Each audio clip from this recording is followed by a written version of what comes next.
Tanushree সৌন্দর্যা boutique Asansol থেকে একটা খুব সুন্দর তাসের শাড়ির ভিডিও নিয়ে এসেছি। শাড়িগুলো যখনই রেডি হয়ে এসেছে না, সেদিন থেকেই ভাবছি একটা ভিডিওর মাধ্যমে আপনাদেরকে দেখিয়ে দিই। অপূর্ব সুন্দর আর্টিস্টের হাতের কাজ।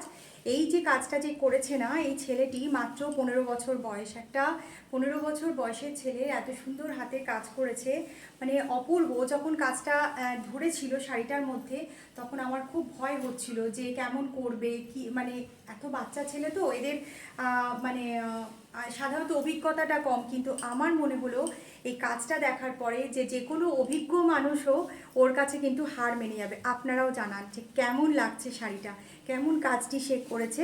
আমি অবশ্যই তাকে জানাবো আপনাদের মন্তব্য। এটা যাচ্ছে শাড়িটার पल्ला पोर्शन और ये जा रहा है इसका ब्लाउज पीस। ये काम जो किया है वो सिर्फ एक 15 साल की बच्चे ने किया है।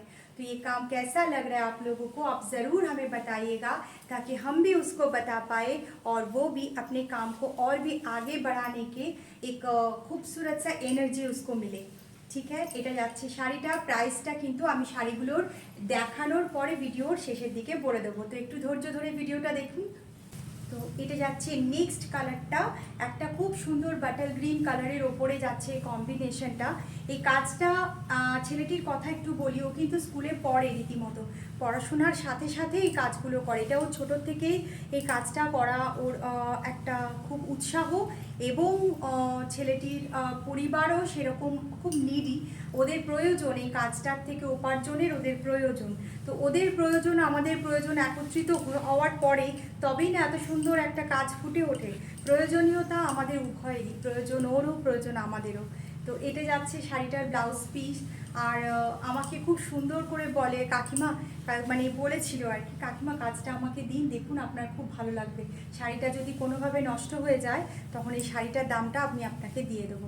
তো কথাটা শুনে বড় খারাপ লেগেছিল। একটা ফার্স্টে দিয়েছিলাম তৈরি করতে, যে কেমন বানায় দেখার জন্য, কিন্তু বিশ্বাস করুন প্রতিটা শাড়ি ও খুব সুন্দর করে বানিয়েছে, খুব মনোযোগের সাথে করেছে।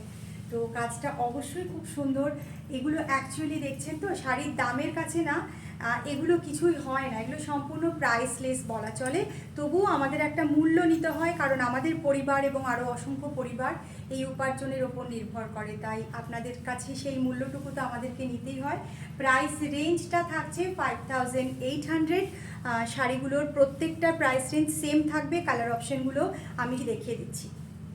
ওকে দিয়ে, ওর নাম হচ্ছে সমৃদ্ধ, ওকে দিয়ে কাজ করানো, সমৃদ্ধ পাল, ওকে দিয়ে কাজ করানো আমার খুব একটা ইচ্ছে ছিল না, কিন্তু দেখলাম না ওর যখন প্রয়োজনীয়তা আছে আর পড়াশোনার মধ্যে ও যদি কিছু করে নিজের পড়াশোনার খরচটা চালাতে চায়, তাহলে সেক্ষেত্রে আমাদের কোনো অসুবিধা নেই। আমাদের তো প্রয়োজন, আমাদেরও ওদের মতো আর্টিস্টদের প্রয়োজন, আর ওদেরও কাজের প্রয়োজন।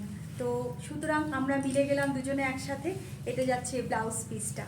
তো এত সুন্দর কাজ ওর দেখে না আমি মুগ্ধ হয়ে গিয়েছিলাম। আমি তো প্রথমে ভেবেছিলাম যে যাক, একটা শাড়ি একটা না হয় যদি সেরকম হয় তাহলে আমি রেখে নেব, কিন্তু এত সুন্দর বানিয়েছে, আপনাদের না দেখালেই নয়। পছন্দ হলে অবশ্যই স্ক্রিনশট নিয়ে আমাদের কাছে মেসেজ করবেন কোন শাড়িটা আপনি পেতে চান। तो हर एक साड़ी में कहानी होता है, तो इस साड़ी में भी समृद्ध का कहानी। समृद्ध पाल एक 15 साल की बच्चा, और उसने ये साड़ी बनाया है। उसकी जो पढ़ाई का खर्चा चलाने के लिए वो ये सब काम अपने शौक़ से करते हैं।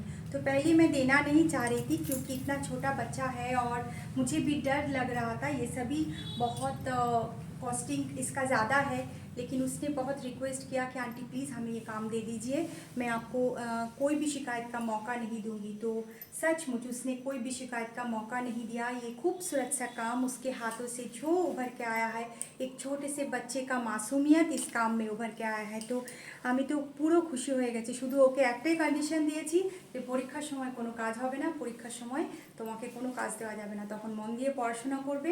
সেই সময় যেটুকু পড়াশোনার খরচা থাকবে সেটা আমরা নিশ্চয়ই চেষ্টা করব আমার তরফ থেকে দেওয়ার, কিন্তু কাজটা হবে পরীক্ষার পরে। তো যাই হোক, সে খুব খুশি মনে এই কাজটা নিয়েছে এবং এই কাজগুলি ওর হাত দিয়ে আসছে। এরপরে যে শাড়িগুলো ওর হাত দিয়ে হয়ে আসবে আমি নিশ্চয়ই আপনাদের সামনে তুলে ধরবো।